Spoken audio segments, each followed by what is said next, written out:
주중에 다른 교회 이제 성도님을 어떻게 상담을 하게 되었습니다. 그분이 하나님도 너무나 사랑하고 말씀을 너무나 알고 싶어하고 말씀대로 살아가기 위해서 굉장히 기도하고 또 애쓰던 차에 믿음의 말씀사 책을 접하게 되신 거죠. 특별히 이제 앤드류 워맥 목사님의 책을 접하게 되면서 하나님의 은혜가 무엇인지, 그리스도 안에서 정말 우리가 어떤 새로운 사람이 되었는지, 그리고 우리가 받은 것이 무엇이고 어떤 삶을 살 수 있는지에 대한 계시가 일어나고, 이제 말씀에 대한 이 은혜의 복음에 대한 열정들이 그냥 막 불타듯 일어난 거죠. 그래서 이제 섬기고 있는 교회나 목사님께도 책을 좀 권해드리고 이랬는데, 이제 목사님께서는 그에 대해서 그렇게 크게 이제 마음문을 열지 못하신 부분들이 있는 겁니다. 그래서 이제 메시지의 이제 대부분이 회개를 이제 강조하고, 그리고 이제 더 열심히 기도하라는 것들을 강조하고, 더 열심히 헌신하는 것들을 이제 강조하는 거죠. 이 회개도 좋은 것이고, 기도도 좋은 것이고, 헌신도 좋은 것이지만, 그것이 하나님의 사랑을 받고 하나님의 축복을 받고 하나님께 인정받는 조건과 자격이 되는 건 아니죠.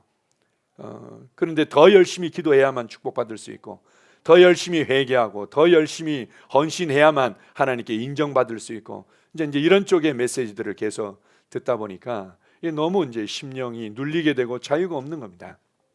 제가 얼마나 마음이 아프고 안타까웠는지.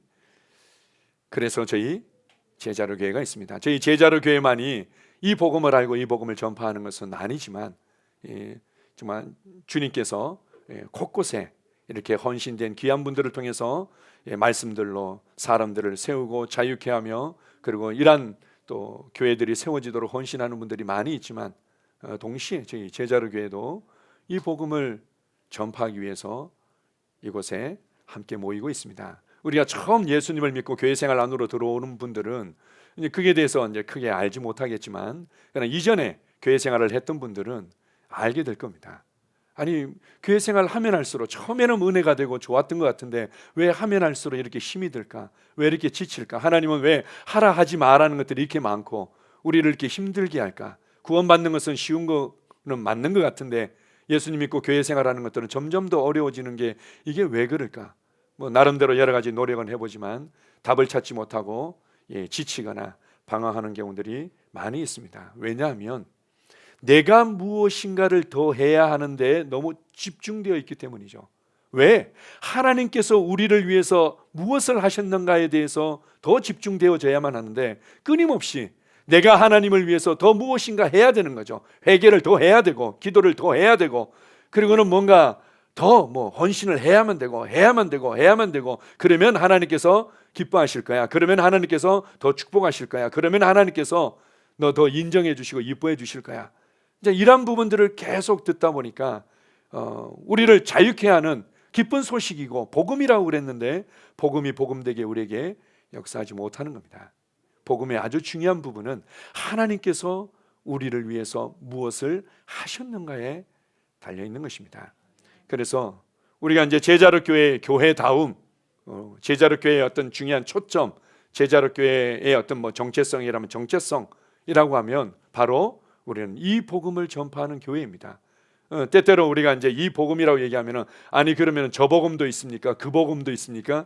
이렇게 이제 묻는 분들도 간혹 계신데요. 우리가 이 복음이라고 얘기하는 것은 좀 더 풍성하고 정확한 복음이라는 의미로 다루고 있습니다. 다른 곳에서는 복음을 전하지 않습니까? 복음을 전하죠. 예수 그리스도께서 주가 되시고 예수 그리스도께서 우리의 구원자 되시고, 이런 당연히 이건 귀한 복음이죠. 그러나 우리가 조금 더 풍성하고 조금 더 실제적이고 조금 더 정확한 이제 복음이라는 의미로서 우리가 이 복음이라고 얘기하는데, 그것은 바로 은혜의 복음이고, 그리고 그것은 믿음의 말씀이고 믿음의 복음이고, 그리고 그것은 생명의 복음이며, 다른 표현으로 새로운 피조물의 실제라고 할 수 있죠. 그리고는 하늘 왕국의 복음인 것입니다.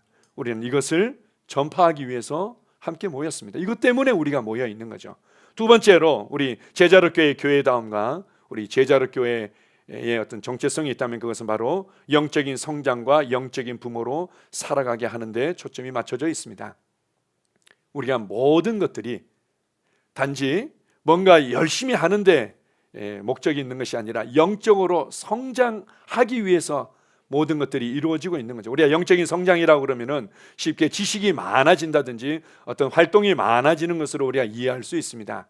그런데 그것 이전에 우리 안에 부어진 새로운 생명과 본성이 더 많이 강화되어지고 발휘되어져서 나타날 때 성장했다, 예수 그리스도의 형상이 더 많이 나타났다, 예수님을 더 많이 닮았다, 이렇게 표현하는 거죠. 그것은 결국 우리 안에 부어진 새로운 생명과 본성의 문제인 거죠. 이러한 이제 영적인 성장이 말씀과 성령님을 통해서 제대로 일어나도록 도와주는 부분에 있어서 교회가 모든 부분들이 집중되어 있습니다. 뿐만 아니라 나만 그렇게 살아가는 것이 아니라 다른 사람들도 그렇게 살아가도록, 제자를 만드는 제자의 삶인 영적인 부모로 살아가도록 우리가 계속 격려하며 교회의 사역들이 거기에 초점을 맞추고 있습니다. 우리가 이제 활동들이 있죠.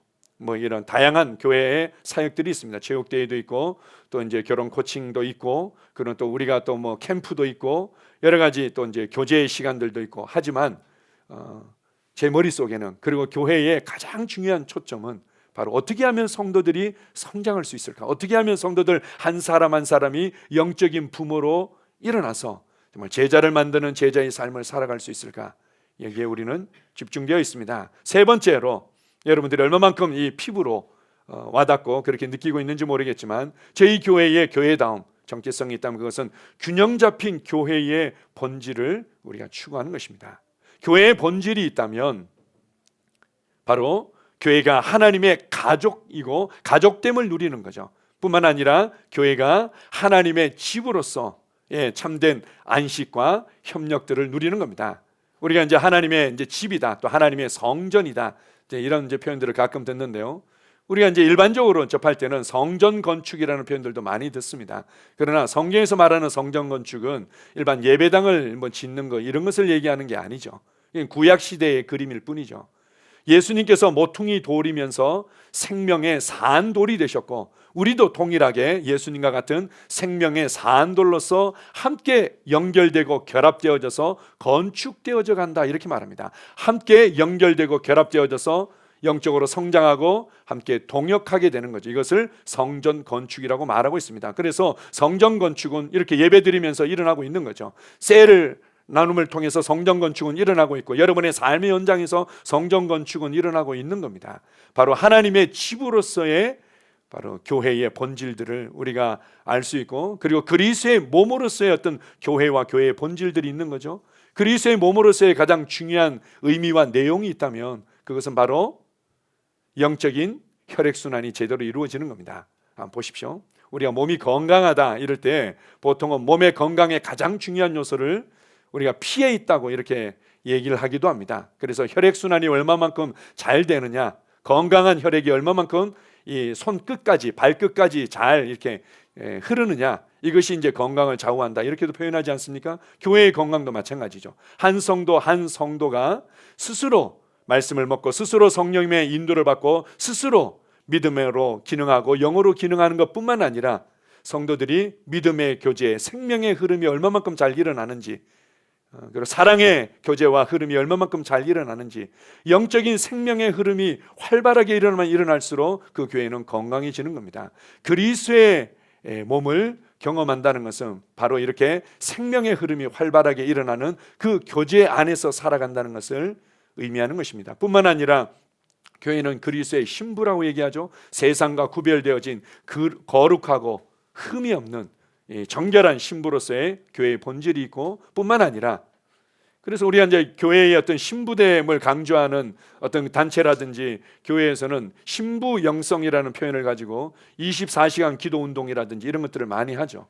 24시간 기도 운동 같은 거는 좋은 것입니다.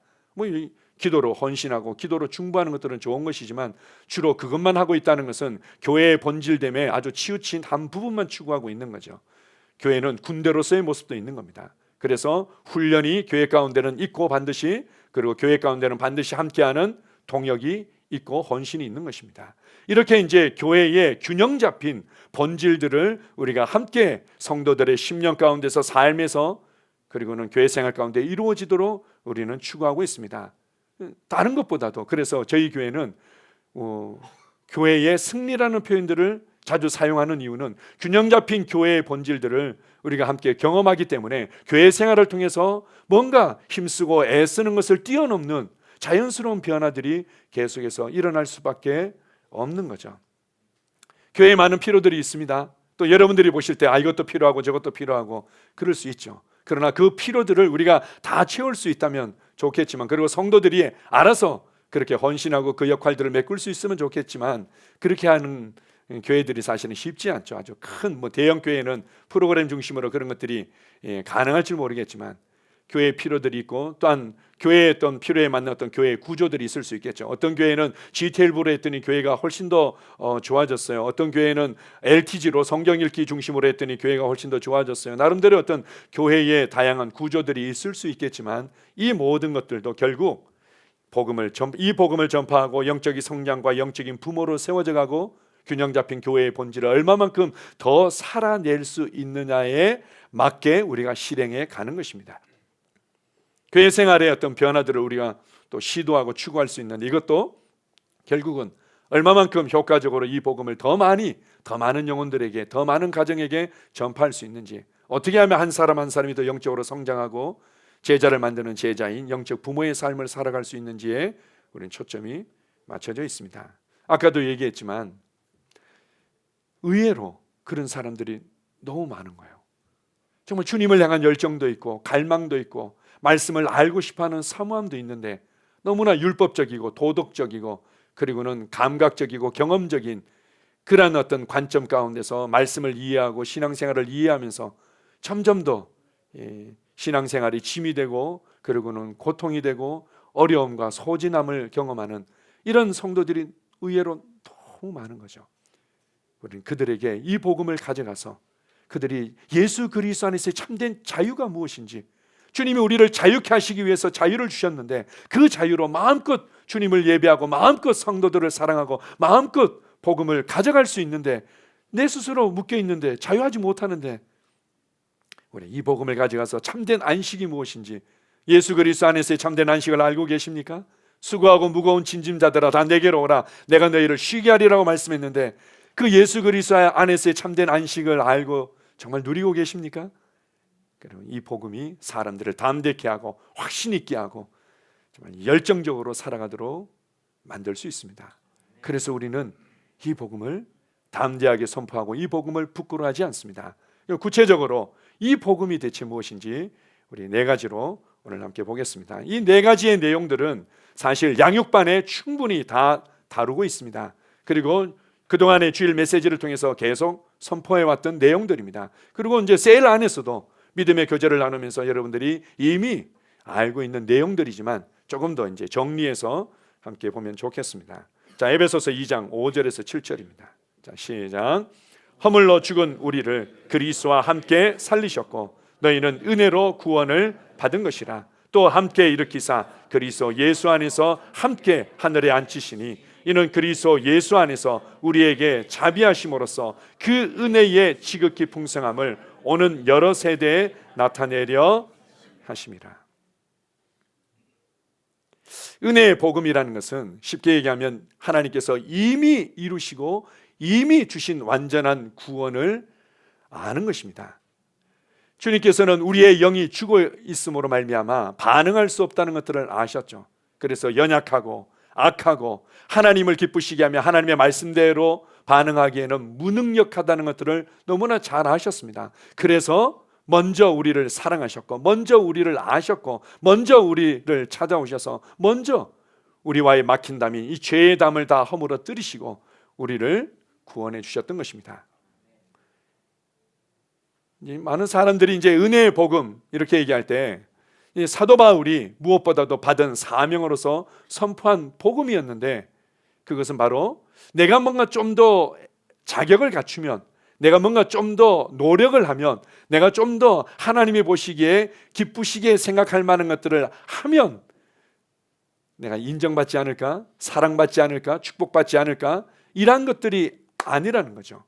그냥 예수 그리스도 안에서 우리를 선택하셨고 예수 그리스도 안에서 그분께서 모든 것을 이루셨습니다. 그리고는 예수 그리스도 안에서 우리를 일으키시고 우리를 하나님의 보좌 우편에 앉히셨다는 거죠. 그냥 그분이 모든 것을 이루셨습니다. 단지 그분의 은혜가 우리를 살리셨고, 그분의 은혜가 우리를 살게 하고, 그분의 은혜가 우리를 강하고 담대하게 만드는 것입니다. 자, 보십시오. 이것을 지극히 풍성한 은혜다 이렇게 말합니다. 이 은혜가 지극히 풍성하다. 우리를 단지 지옥에서 건져내셔서 이 땅에서 문제를 해결하면서 살아갈 수 있는 수준이 아니라 하나님의 보좌 우편에 예수 그리스도의 영광의 자리에 우리를 앉히셨다. 하나님의 은혜가 우리를 쏘아 올린 그 자격과 위치가 단지 지옥에서 버려지지 아니하고 천국 가는 수준이 아니라 영광의 보좌에, 통치자의 자리에, 함께 상속자이자 공동 왕으로 다스릴 수 있는 자리로 우리를 쏘아 올렸다는 거죠. 이같이 큰 구원의 지극히 풍성한 은혜를 우리가 알게 된다면 예배 때마다 감사하고 감격할 수 있죠. 그리고 늘 불안해하면서 어떻게 해야 될지 몰라서 방황하는 것이 아니라 확신과 담대함 가운데 살아갈 수 있습니다. 거꾸로 얘기한다면 내가 여전히 뭔가 불안함이 있고 두려움이 있고 내가 뭔가 여전히 예수 그리스도를 믿는다는 것에 대해서 확신이 없는 것 같고 예전만큼 내가 감격이 없는 것 같다. 어떻게 해야 됩니까? 더 금식해야 되겠죠. 더 간증을 더 많이 듣다 보면 도전과 자극이 되겠죠. 뭔가 더 열심히 기도해야 되겠죠. 아니요, 무엇보다도 은혜를 아는 겁니다. 은혜의 복음을 통해서 그 지극히 풍성한 은혜를 안다면 당연히 여러분은 매일매일 감사하는 삶 가운데로 매일매일 그분의 은혜에 감격하는 삶을 살아갈 수 있습니다. 자, 오늘 읽었던 본문 말씀 다시 한번 읽어봅시다. 사도행전 20장 24절입니다. 내가 달려갈 길과 주 예수께 받은 사명 곧 하나님의 은혜의 복음을 증언하는 일을 마치려 하면은 나의 생명조차 조금도 귀한 것으로 여기지 아니하노라. 내가 주님께 받은 사명이 있다. 그것은 바로 은혜의 복음을 증언하는 것이다. 너희가 하나님께 복받기 위해서 3대 4대가 축복받기 위해서 이렇게 해야 돼 이것이 아니라 예수 그리스도 안에서 우리를 사랑하시고 선택하셨고 예수 그리스도 안에서 우리를 구원하시고 일으키시고 보좌에 앉히셨다는 이 복음을 내가 전하기 위해서 내가 핍박받고 오해받고 공격받다 하더라도 나는 내 생명마저도 아까워하지 않는다. 이 복음이 사람들을 살리기 때문에 이 복음이 진정한 자유를 주고 이 복음이 사람들로 하나님과에 대한 그 교제와 감격과 감사 가운데 살아갈 수 있기 때문에 그래서 사도행전 20장 32절을 그 뒤에 보게 되면 에베소 교회의 장로들 말씀의 사역자들을 모아놓고 그들에게 마지막 고별 설교를 하면서 이런 말씀을 합니다. 내가 주와 그 은혜의 말씀에 너희를 부탁한다. 내가 그 은혜의 말씀에 내가 너희를 맡긴다. 내가 선포했던 내가 가르쳐 주었던 그 은혜의 말씀을 알고 있지 않느냐. 예수 그리스도 안에서 이루어진 그 놀라운 하나님의 일들을 너희가 알고 이미 받았지 않느냐. 이 말씀에게 내가 부탁하는데 너희들이 이 말씀만 놓치지 않는다면 이 말씀만 타협하지 않는다면 그것이 너희에게 주신 기업을 찾아 누리게 하며 너희들을 강건하게 하고 확신 있게 하고 끝까지 주님의 길을 달릴 수 있도록 만들 것이다. 이 사도 바울의 권면이었던 것입니다. 두 번째로 우리가 전파하는 이 복음이라는 것이 무엇인지 그리고 이 복음이 어떻게 사람들을 자유케 하고 능력 있게 하는지 자 로마서 10장 8절을 같이 읽겠습니다. 그러면 무엇을 말하느냐 말씀이 네게 가까워 네 입에 있으며 내 마음에 있다 하였으니 곧 우리가 전파하는 믿음의 말씀이라. 우리가 전파하는 믿음의 말씀이다. 디모데전서 4장 6절에서 이렇게 말합니다. 믿음의 말씀과 여러 가지 교훈을 통해서 네가 양육받고 세워지게 될 것이다. 여기에 집중해라. 이제 이런 또 말씀도 나오고 있습니다. 우리가 이제 사도 바울이 말하는 배경 자체는 그런 겁니다. 아니 그럼 예수님께서 뭐 다 이루신 것까지는 좋은데요. 그러면 어떻게 해야 되죠? 우리가 하늘에까지 올라가서 뭘 또 받아내야 되나요? 지옥에까지 내려가서 뭔가 또 내가 좀 뭘 보태야 되나요? 그게 아니다. 이미 예수님이 다 이루셨고 단지 네가 해야 될 부분들이 있다면 그것은 이미 네 마음에 와 있는 말씀을 붙잡는 것이고 이미 네 입에 와 있는 이 은혜의 말씀을 고백하며 붙잡는 것이다. 그런 의미에서 믿음의 말씀이라고 얘기합니다. 믿음의 말씀이라는 의미가 어떤 의미인지 조금 더 쉽게 얘기하면 그렇습니다. 믿음의 말씀이라는 것은 이미 그냥 대법원의 판결문이 내려진 겁니다. 이 지방법원이라든지 주변에서 뭐 조언을 한다고 하는 사람들이 많은 얘기들이 있었는데 대법원에서 확정된 판결문이 딱 이루어진 거죠. 이 사람은 무죄. 이 사람에게 이 집을 다시금 돌려줘라. 이 땅 1000평을 다시금 돌려줘라. 판결문이 내려진 겁니다. 우와, 감사하죠. 이 판결문과 같은 것이 은혜의 복음인 것입니다. 그리고 이것을 이제는 내가 취해서 내 것으로 붙잡고는 가서 압류도 풀고 내가 불이익을 당했던 서류들도 해결하고 그리고 뭐 유치권을 행사하고 있는 곳에 가서 그것도 해결하고 다른 사람들에게 가서 당신이 이게 불법 점유한 겁니다. 왜냐하면 이제 확정 판결이 이루어졌고 완전한 나의 소유이기 때문에 여기서 떠나주십시오. 이렇게 하는 것이 바로 믿음이며 믿음의 반응인 것입니다. 믿음이 이미 주신 이 구원의 실제들을 우리의 삶에 나타나도록 만드는 놀라운 능력인 것입니다. 자, 요한복음 1장 12절을 같이 봅시다.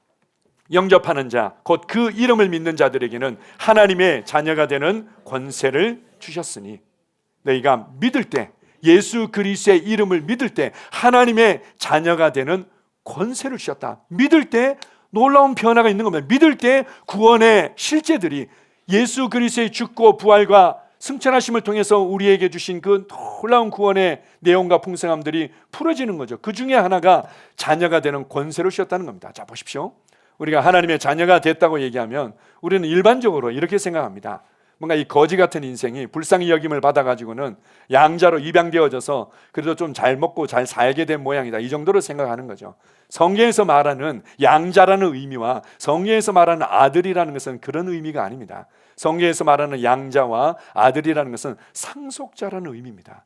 하나님의 영광의 상속자고 하나님의 생명의 상속자고 하나님의 지혜와 사랑과 이 능력의 모든 것의 상속자라는 의미죠. 우리가 그것을 소유하고 우리가 그것을 사용할 수 있고 우리가 그것을 나눠줄 수 있고 흘려보낼 수 있는 상속자라는 겁니다. 두 번째로 하나님의 자녀와 자녀의 권세라는 것은 우리가 다스리는 왕의 권세와 권한을 받았다는 것을 의미합니다. 하나님의 자녀의 권세를 어떻게 받았는가? 내가 왕으로서 다스리기 위해서는 하나님의 축복과 그 축복을 상속받기 위해서는 뭔가 해야 되지 않습니까? 더 열심히 헌금하고 더 열심히 기도하고 더 열심히 교회 생활하고 더 열심히 뭔가를 해야 되겠죠. 아니라는 겁니다. 믿을 때 주님께서 이루신 구원의 실제가 우리 가운데 풀어져서 나의 신분을 바꾸고 나의 위치를 바꾸고 나의 소유와 기업을 바꿔버린다는 거죠. 하나 더 봅시다. 로마서 1장 16절입니다. 자, 시작. 내가 복음을 부끄러워하지 아니하노니 이 복음은 모든 믿는 자에게 구원을 주시는 하나님의 능력이 됩니다. 우리는 하나님의 능력을 찾지 않습니까? 질병을 치유하는 능력을 우리가 어디에 찾습니까? 나름대로 방법이 있죠. 이 능력, 저 능력을 찾죠. 관계에 어려움이 있을 때 우리는 나름대로 능력을 찾습니다. 이 관계가 해결되기 위해서 얼마나 고통스럽습니까? 그리고는 우리의 삶에 많은 문제들이 있죠. 재정의 문제도 있고 자녀의 문제도 있고 그거 해결하기 위해서 능력을 찾습니다. 그런데 참된 하나님의 신성한 능력은 어디에 있다고요? 믿는 자들이 붙잡고 반응하는 복음에 있다는 겁니다. 복음이 하나님의 능력이고 이 복음이 하나님의 능력으로 우리의 삶에 풀어지는 부분에 있어서는 믿을 때 복음을 진짜로 믿습니까? 예수 그리스도와 함께 여러분의 옛사람이 십자가에 못 박혀 죽었다는 것을 믿습니까? 예수 그리스도 안에서 함께 부활했다는 것을 믿습니까? 예수 그리스도 안에서 함께 보좌에 앉혔다는 것을 믿습니까? 예수 그리스도 안에서 이제는 하나님의 자녀가 되었다는 것을 믿습니까? 이 믿는 믿음이 하나님의 복음의 능력을 풀어내는 겁니다. 복음대로의 능력이 우리의 삶에 풀어져서 때로는 치유를, 때로는 재정의 돌파들을, 때로는 관계의 회복들을, 때로는 삶의 지혜들을 발휘하도록 만드는 것입니다. 그래서 마가복음 16장에 보게 되면은 믿는 자들에게는 이런 표적이 따라오게 되어 있다. 우리가 예수 그리스도와 그분의 복음을, 이 복음을 믿을 때 이건 진짜야 라고는 표적이 따라오도록 하나님께서 디자인하신 겁니다. 복음을 믿을 때 이 복음의 실제와 능력들이 나타나도록 하나님께서 디자인하신 거죠. 믿는 자들에게는 그래서 이런 표적이 따라오게 되어 있다. 예수님의 이름으로 귀신을 쫓아내고 예수님의 이름으로 병든 자를 치유하고 예수님의 이름으로 새 방언을 말하며 예수님의 이름으로 무슨 독을 마실지라도 해를 받지 않는다. 바로 이것이 믿음의 삶인 거죠. 믿음은 구원의 실제와 그 능력을 풀어내는 놀라운 통로이자 영적인 손인 것입니다. 우리는 이것을 전파합니다. 이것을 알기만 한다면 계속 주저앉아서 하나님께 도와달라고 하면서 때로는 안 되어지는 것 같으니까 하나님을 원망하면서 이렇게 살아갈 이유가 없는 거죠. 제가 주중에도 이제 성도들과 이제 말씀을 나누면서 그런 얘기를 했습니다. 우리가 조금 삶이 조금 버겁게 느껴지고 내 심령이 좀 감정적으로나 뭔가 이렇게 좀 지친 것처럼 느껴지면 항상 우리는 또 이전의 관점으로 돌아갑니다. 혈루병 앓는 여인의 관점으로 돌아가죠. 바디메오와 같은 시각장애인의 관점으로 돌아갑니다. 아, 혈루병 앓는 여인이 저렇게 믿음을 발휘해서 치유를 경험했는데 나도 저 정도로 믿음을 발휘하면 좋겠는데 왜 나는 잘 믿음이 발휘가 안 될까? 아, 나도 이 바디메오처럼 다윗의 자손 예수여 더 간절히 부르짖으면 될 텐데 왜 나는 이렇게 간절히 안 부르짖게 될까? 이러면서 계속 뭔가 혈루병 앓는 여인과 나를 동일시하고 그리고 뭔가 못하고 있는 나와 동일시하고 이렇게 하고 있는 거죠. 그게 아니라 예수 그리스도와 나를 동일시하는 것입니다. 하나님의 아들과 나를 동일시하고 하나님의 아들의 권세와 나를 동일시하고 예수 그리스도께서 살았던 삶과 나를 동일시하는 거죠. 왜냐하면 그리스도 안에서 이미 우리는 구원의 놀라운 은혜를 받았고 그 은혜 가운데 살아가고 있기 때문입니다. 자, 세 번째로 우리가 선포하고 가르치는 복음이 있는데 그것은 바로 생명의 복음인 것입니다.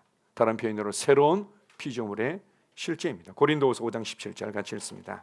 그런즉 누구든지 그리스도 안에 있으면 새로운 피조물이라 이전 것은 지나갔으니 보라 새 것이 되었도다. 그런즉 누구든지 그리스도 안에 있다면 새로운 피조물이다. 새로운 창조물이다. 이전에 존재한 적이 없었던 완전히 새로운 사람이다. 이렇게 말합니다. 우리 지난주에 체육대회가 있었는데요.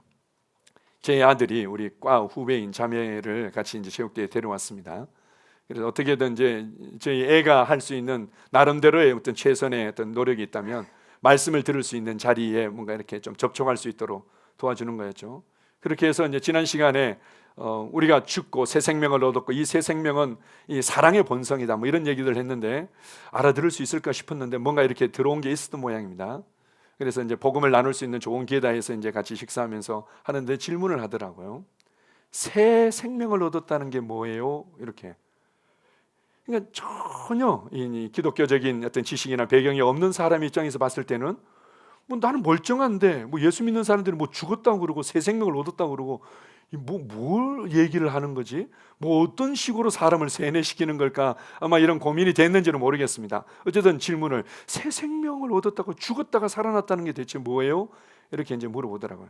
그래서 제가 막 침을 튀겨가면서 열정적으로 쫙 설명을 했습니다. 그래서 나중에 피드백을 들어보니까요, 잘 모르겠다고 그러더라고요. 이건 기독교의 신비이자 비밀인 거죠. 아니 우리가 어떻게 이전에 나는 죽었고 그리스도 안에서 새 생명을 얻었고 새 사람이 되었다는 게 이걸 어떻게 알 수 있습니까?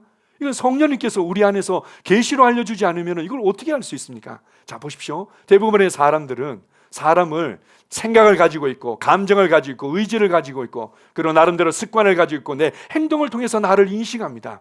그래서 나의 생각이 별로 바뀐 것도 없고 뭐 약간 예수님 믿어야 되겠다 뭐 이런 생각 되어진 거, 내 감정적으로도 아 예수님 믿으면 좀 편해진 것 같기도 하고 아닌 것 같기도 하고 뭐 감정도 달라진 게 별로 없는 것 같고 내 의지도 별로 달라진 게 없는 것 같고 그런 상황에서 예수님을 믿었는데 완전히 새 사람이 되었다, 완전히 새 생명을 얻었다, 믿겨지지 않는 거죠. 자, 재밌는 얘기를 제가 수요일날도 나눴는데요. 제가 아주 깊은 계시가 일어난 적이 있었습니다. 천안에 이제 교회를 이제 개척하고 나서요. 그때는 저도 이제 뭔가 내가 열심히 기도하면은 하나님께서 사람들을 더 많이 보여내 주시지 않을까 뭐 이런 입장 때문에 연말만 되면 결단을 하고는 5일 금식을 했었습니다. 성도들과 같이. 그렇게 하다가 아유 너무 힘들다 이래서 이제 3일 금식만 하자 이게 3일 금식했는데 그때가 이제 가건물을 인테리어 했던 데입니다. 이제 그때 어린이 가배 어학원 공간이 저희가 쓰기엔 아주 적합해가지고는 그거를 이제 얻어서 하는데 겨울엔 너무 추운 거예요. 너무 추운데 난방 이렇게 해도 너무 춥고 더군다나 금식하면서 이렇게 지내니까 더 추워가지고는 그냥 발도 시리고 그냥 덜덜덜덜 떨면서 이렇게 이불 뒤집어 쓰고 이렇게 하는데 한 분이 아주 그냥 탁월한 지혜를 발휘하더라고요. 뭐 보따리를 가져오셨어요. 그래서 이거 입으라고 주더라고요. 그게 뭐냐면 아줌마 바지였습니다. 아줌마 몸빼 바지, 얼룩덜룩한 거, 이거 입으라는 거죠. 이거 누구나 다 입으라고. 제가 입었는지 안 입었는지 제가 기억이 가물가물한데 아마 입었던 것 같아요. 생각보다 이게 얼룩덜룩하고 보기는 흉해도 너무 따뜻한 거죠. 그리고 뚱뚱한 사람도 입을 수 있고, 날씬한 사람도 입을 수 있고, 키가 좀 큰 사람도 입을 수 있고, 작은 사람도 입을 수 있고, 이야, 이건 어디 나라에서 만든지 몰라도 이 대단한 신발용품이다. 이 너무 좋다야. 이건 뭐 제한이 없네. 이제 이런 생각을 했었는데요. 기도하는데 영에 대한 계시가 제가 일어났습니다. 몸빼 바지를 보면서 사람의 영에 대한 계시가 일어난 거죠. 이게 누구나 다 그냥 늘리면 늘는 대로 제한 없이 입을 수 있는 것처럼 하나님의 지혜와 하나님의 영광을 우리 생각에 담는다고 생각해 보십시오. 하나님의 그 지혜의 그 높이와 그 깊이와 그 측량할 수 있는 그 수를 우리 생각에 담는다고 생각해 보십시오. 원래 이 용량을 넘어서면 미칠 수 있다고 그러지 않습니까? 아마 미쳐버리겠죠. 터져버리겠죠. 우리의 감정에 그 하나님의 긍휼과 자비와 그 사랑의 그 높이와 깊이들을 우리의 감정에 담는다고 생각해 보십시오. 이게 다 담아낼 수 있습니까? 아마 미쳐버리겠죠. 우리의 의지에 그 하나님의 열정을, 하나님의 부르심을 우리의 의지에 담는다, 우리의 의지의 용량에 담는다고 생각해 보십시오. 아마 미쳐버리겠죠. 그래서 하나님의 사랑의 분량을, 하나님의 그 영광과 권세와 능력과 열정과 하나님의 지혜와 그 믿음의 용량을 담기 위해서는 바로 영혼을 담아낼 수 있는 그릇이 필요했던 겁니다. 사람을 이렇게 우리의 몸을 통해서는 물질적인 세계들을 접촉하고 인식하고, 우리의 생각과 감정과 의지인 혼을 통해서는 정신적인 세계를 접촉하고 인식하지만, 하나님의 용량을 인식하고 하나님의 용량을 접촉하고 하나님의 모든 것들을 받고 누리고 교제하기 위해서는 바로 영혼을 품어낸 사람의 영이 필요했던 겁니다. 그래서 사람은 영적인 존재, 바로 영이고 혼을 가지고 있고 몸 안에 살아가는 자들입니다. 그럼 무엇이 새롭게 되어졌습니까? 진짜 나, 숨겨진 나, 바로 나의 영이 하나님의 생명과 본성으로 완전히 새롭게 되어졌다. 우리가 어떤 하나님 앞에서의 위치와 자격만을 예수님을 통해서 받은 것이 아니라 예수 그리스도 안에 있었던 그 신성한 하나님의 생명과 본성이 동일하게 우리 안에도 들어온 거죠. 요한일서 5장 11절 12절을 보게 되면 아들이 있는 자에게는 생명이 있고 하나님의 아들이 없는 자에게는 생명이 없느니라. 이 생명으로 말미암아 우리는 완전히 새로운 사람이 된 것입니다. 자, 보십시오. 기존에 교회 생활하셨던 분들이 늘 부담을 안고 또 좋아했던 아주 기독교적인 좋은 용어가 있습니다. 그건 성화라는 단어죠. 성화는 우리가 점점 더 예수님을 닮아서 거룩하게 변화되어 간다, 거룩해진다, 이런 의미로 성화라는 단어를 씁니다. 우리가 예수 믿고 난 이후에는 그걸로 끝난 것이 아니라 점점 성화되어져 가야만 되는 거죠. 좋은 단어이지만 동시에 그것은 많은 오해의 여지를 주는 정확하지 않은 단어라고 할 수 있습니다. 더 정확한 단어가 있다면 성장이라는 단어를 쓰는 것이 더 정확한 단어죠. 왜냐하면 많은 사람들이 성화를 생각할 때 이제 대충 이러한 오해들을 할 수 있는 여지가 있는 거죠. 예수님 믿기 전에는 늑대 같은 녀석이지, 이제 늑대였는데 예수님을 믿는 순간 이 옛 생명과 옛 자아 위에 새로운 생명과 새로운 자아가 우리 안에 들어온 거죠. 이 늑대 인간이 돼버린 겁니다. 그래가지고는 이제 교회 생활 열심히 잘하고 말씀도 잘 배우고 기도하다 보면은 옛 생명과 옛 자아는 이제 점점 쪼그라들고 새 생명과 새 자아는 커져가지고는 이 늑대 인간이 털도 이제 조금씩 빠지기 시작하고 이빨도 이 송곳니도 조금씩 빠지기 시작하고 이러더니 이제 점점 인간이 되는 거죠. 우리 단군 신화의 이 곰이 아가씨로 변하는 것처럼 점점 이렇게 이 털이 점점 빠지면서 이렇게 이제 사람이 되어 간다고 이렇게 생각합니다. 이게 소설에는 나오는 얘기죠. 이거는 영화에나 나오는 얘기지 생명은 그렇지 않습니다. 어디 보십시오. 이 말하고 강아지하고 뭐 중간 형태의 어떤 이제 섞여진 생명이 있습니다. 늑대하고 사람의 섞여진 생명이 있으면 늑대는 늑대고 사람은 사람이죠. 생명은 그런 게 아닙니다. 그래서 우리가 옛 사람은 예수 그리스도와 함께 십자가에 못 박아 끝내시고 우리에게 완전한 하나님의 신성한 생명을 주신 겁니다. 우리는 새로운 피조물이 된 것입니다. 자, 야고보서 1장 18절을 같이 읽겠습니다. 자, 시작. 그가 그 피조물 중에 우리로 한 첫 열매가 되게 하시려고 자기의 뜻을 따라 진리의 말씀으로 우리를 낳으셨느니라. 하나님께서 우리를 낳으셨다. 하나님께서 친히 배 아파서 우리를 낳았다는 겁니다. 우리 참 제자롭게 축복이죠. 지금도 이제 아이를 이제 잉태하고 출산할 준비를 하고 계신 분들도 있고 새로운 또 아이들이 계속 태어나고 있는데 얼마나 큰 축복입니까? 부모가 자녀를 낳았을 때 당연히 부모를 닮게 되어 있죠. 마찬가지로 하나님께서 직접 배 아파서 우리를 낳았다는 겁니다. 언제 하나님이 배 아파서 우리를 낳았습니까? 예수 그리스도의 십자가와 부활을 통해서 그 새로운 피조물들을 일으키기 위한, 새 사람을 일으키기 위한 그 산고의 진통을 통해서 드디어 예수 그리스도 안에서 하나님의 아들들을 낳으신 겁니다. 아까 읽었던 요한복음 1장 12절에 영접하는 자 곧 그 이름을 믿는 자들에게는 하나님의 자녀가 되는 권세를 주셨으니 13절에 보면 이렇게 말합니다. 이는 혈통으로나 육종으로나 사람의 뜻으로 된 것이 아니다. 하나님의 자녀와 그 권세가 되는 것은 그냥 뭐 어떤 자격으로 되는 것이 아니다. 하나님께로 난 자니라, 이렇게 얘기합니다. 하나님이 낳으셨다는 거죠. 하나님이 친히 자신의 생명으로 낳으신 것입니다. 베드로후서 1장 4절도 마찬가지입니다. 우리가 예수님을 믿을 때 생명과 경건에 속한 모든 것을 우리에게 주셨는데 이것은 바로 하나님의 신성한 성품에 참여하는 자다, 이렇게 말합니다.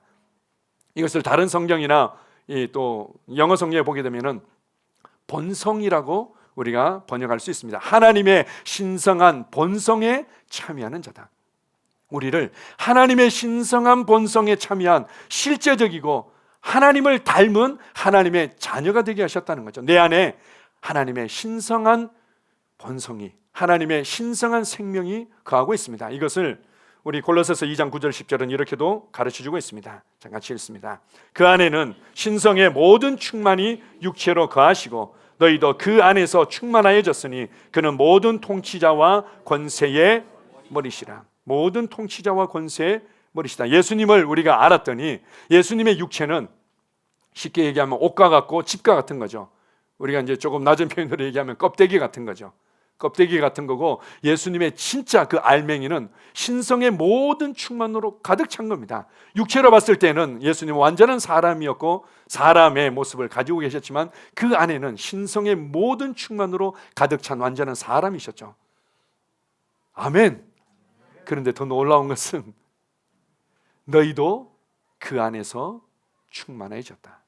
왜냐하면 예수님이 우리의 머리가 되셨고 우리는 그분의 몸이 되었고 몸의 지체가 되었기 때문에 머리의 영광이 몸의 영광이고 머리의 충만함이 몸의 충만이고 머리의 지혜가 몸의 지혜이기 때문입니다. 너희도 신성의 모든 충만으로 충만케 되어졌다. 어디요? 신성의 모든 충만이 대체 어디에 담을 수 있습니까? 우리의 생각에 담을 수 있습니까? 우리의 감정에 담을 수 있습니까?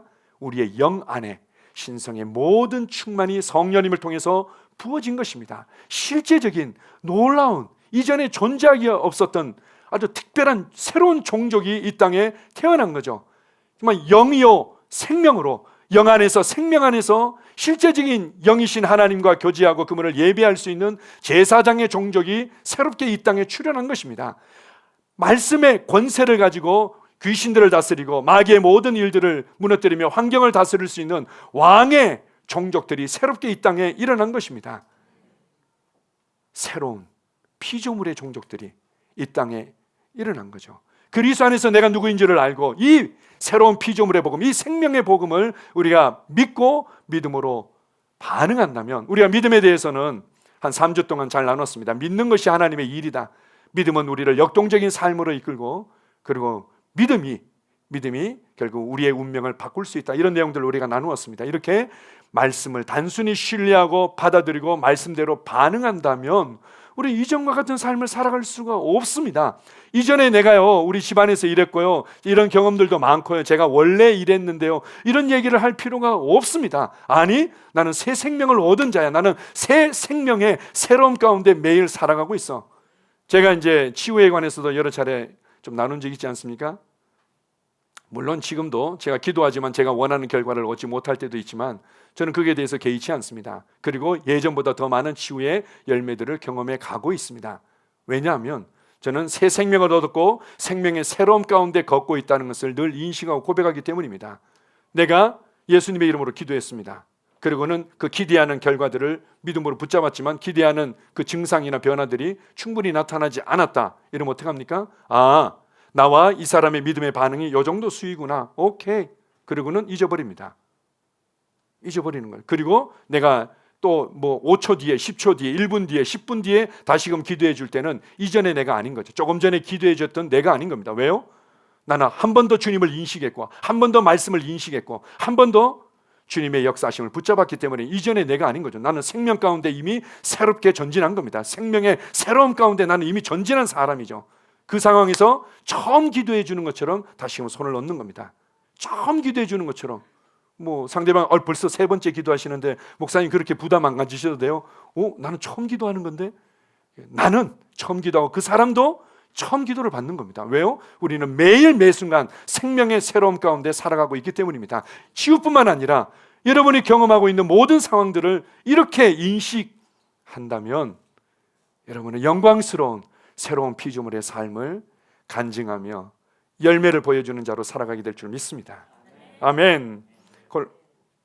그래서 요한일서 4장 17절은 주께서 그러하심과 같이 너희도 이 세상에서 그러하니라. 너희도 천국 가서 그런 것이 아니라 이 세상에서 예수 그리스도 같은 삶을 살아갈 수 있다. 그분 안에 있었던 새로운 생명과 본성을 동일하게 인식한다면 너희도 이 세상에서 그러하니라. 네 번째로 우리가 전파하고 가르치는 이 복음이 무엇인가 하면 바로 하늘 왕국의 복음인 것입니다. 자, 사도행전 1장 3절입니다. 같이 읽습니다. 그가 고난받으신 후에 또한 그들에게 확실한 많은 증거로 친히 살아계심을 나타내사 40일 동안 그들에게 보이시며 하나님 나라의 일을 말씀하시니라. 굉장히 재미있는 말씀입니다. 예수님께서 부활하시고 난 이후에 40일 동안 제자들과 함께 하시고 나서 승천하시기 전에 일들을 기록하고 있습니다. 자, 우리가 잘 생각해 보십시오. 이제 예수님이 40일 뒤에는 제자들과 완전히 이제 사라지시고 이제 하늘로 이제 올라가셔서 우리를 위해서 이제 충부하시는 이제 일을 하시는 거죠. 그리고는 성령님을 보내주셔서 이제는 성령 안에서 주님께서 우리에게 이제 역사하시게 되는데 어쨌든 40일 얼마나 귀합니까?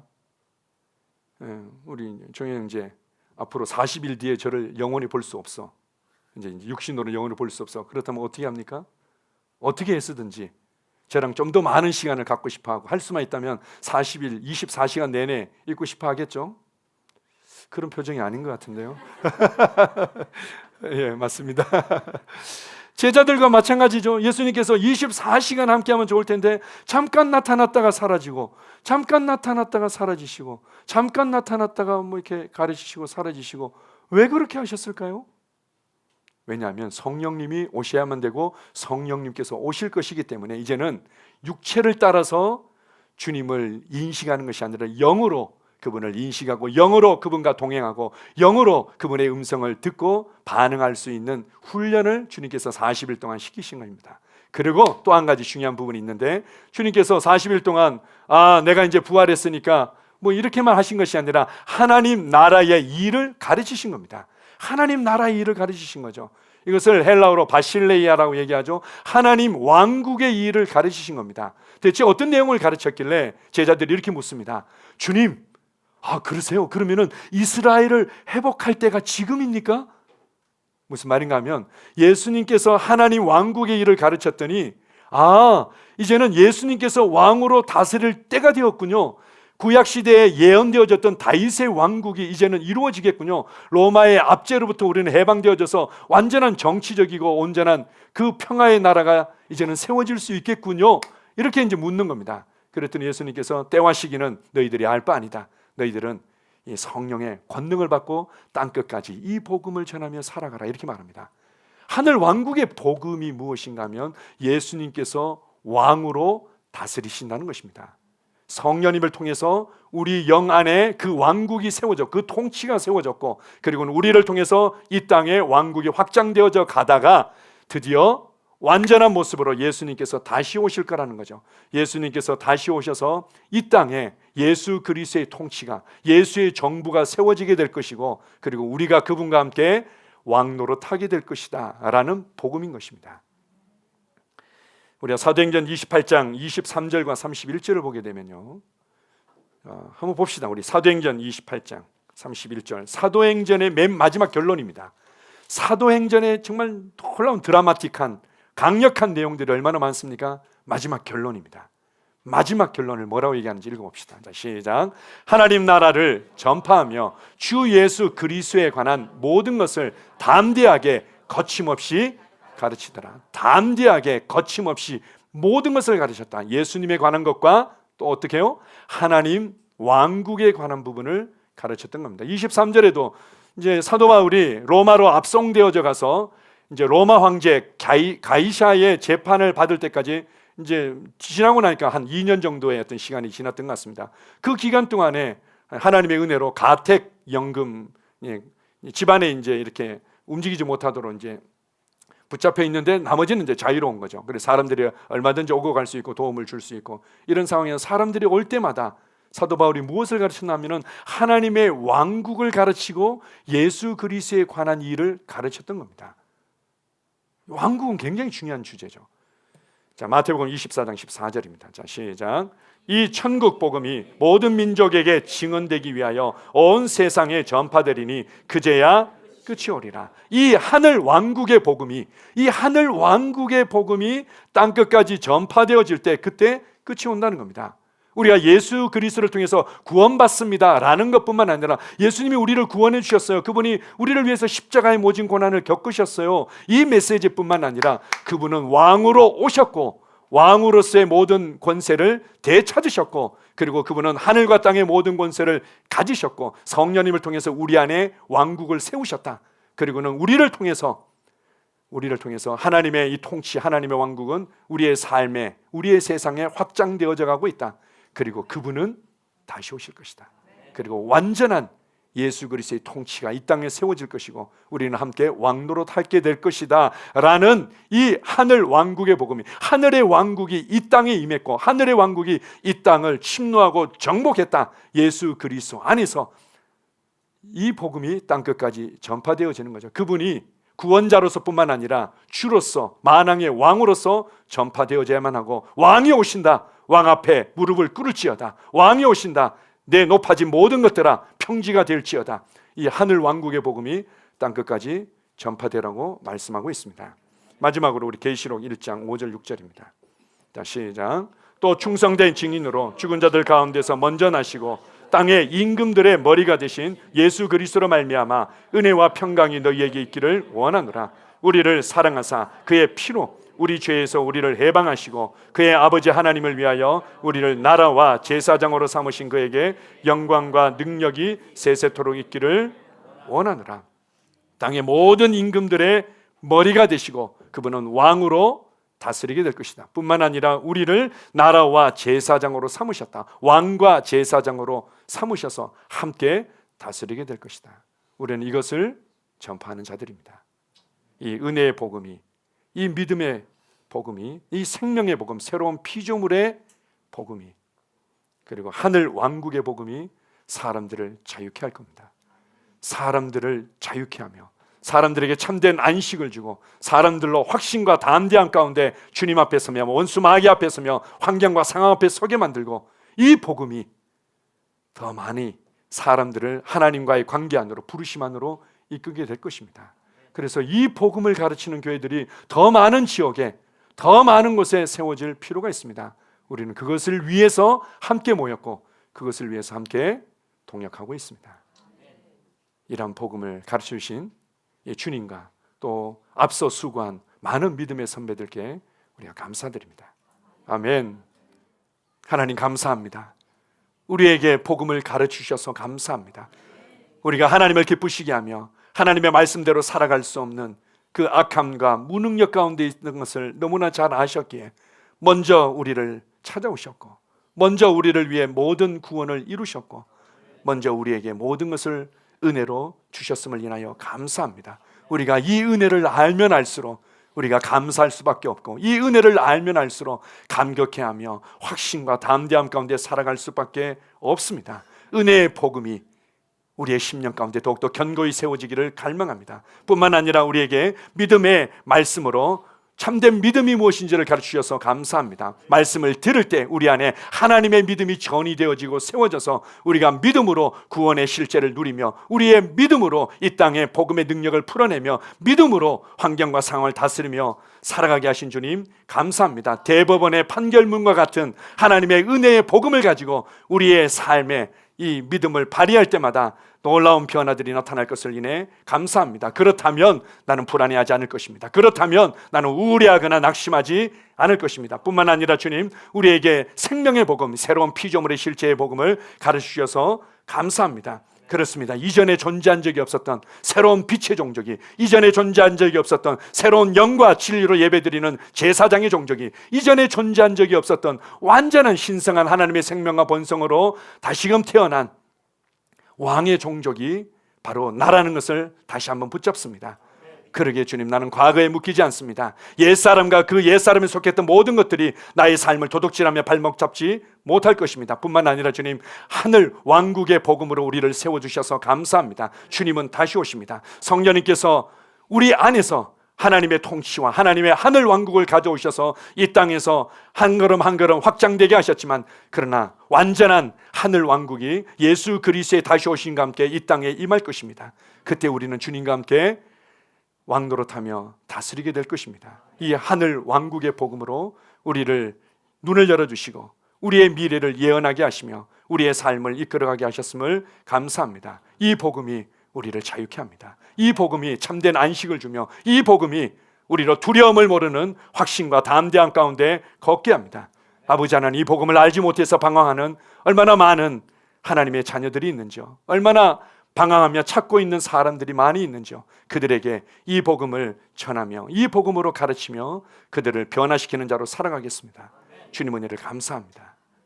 예수님 이름으로 기도합니다. 아멘.